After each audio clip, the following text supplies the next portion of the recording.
Yeah, I'm not ready to let this go just yet. We need to talk about this fucking D-bag.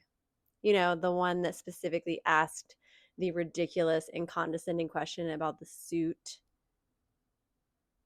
Sir, I don't think you should be throwing any stones in that suit. Do you even own a suit is wildly disrespectful. This man's country is war torn against one of the world's most powerful aggressors. Probably something these little snowflakes couldn't even fathom in their comfy, cozy little houses. Zelensky has publicly stated that he does not wear a suit during war times. It is a constant reminder that his people are at war and that he is beside them, not better than them. Political historians have actually come to his defense, saying that although this seems really dressed down to be coming to the White House, this is not without precedent.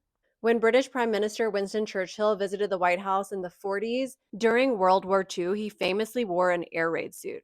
They've also pointed out the parallels in the character and the bravery between these two men fighting for freedom in the trenches with their people, both against what seems to be insurmountable odds. It's a thoughtful and powerful representation that lets people know my mind is with my people, my fight is with my people. It's a sign of solidarity for their people.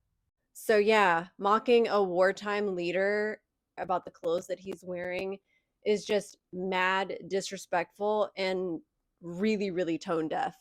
And no, it wasn't just Mr. Butchbody making fun of him.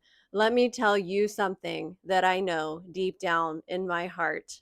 People like that only feel very, very comfortable making fun of others in a room full of people if similar things have been joked about in the circle behind closed doors. And although the clip of that reporter got most of the attention from people, there was a more interesting clip to me because Trump was saying some quote unquote nice things in the actual Oval Office setting situation. But there's actually another clip. When Zelensky first arrives, he literally steps out of his vehicle, and then Trump immediately makes a very snide and sarcastic comment about what he's wearing twice. You can see Zelensky ask him, "How are you?" or something, and then Trump literally comments on what he's wearing, saying something like, "Oh, he dressed up for me today. Ha ha ha." And Zelensky's face immediately falls because he sees exactly how this is going to go. You're all dressed up. Yes, I had 20 clothes. How are you? Pretty sure. He's all dressed up today. Do you ever? Why don't you wear a suit? Why don't you wear a suit? You're at the highest level in this country's office, and you refuse to wear a suit. Just want to see if you do. You own a suit? So, yeah, I wonder why Zelensky would have gone into that meeting a little bit defensive. Upon first arrival, being immediately met with a sarcastic insult, only to further go inside, be made fun of further, and everyone in the room end up laughing at him when he's actually there to talk about really real problems.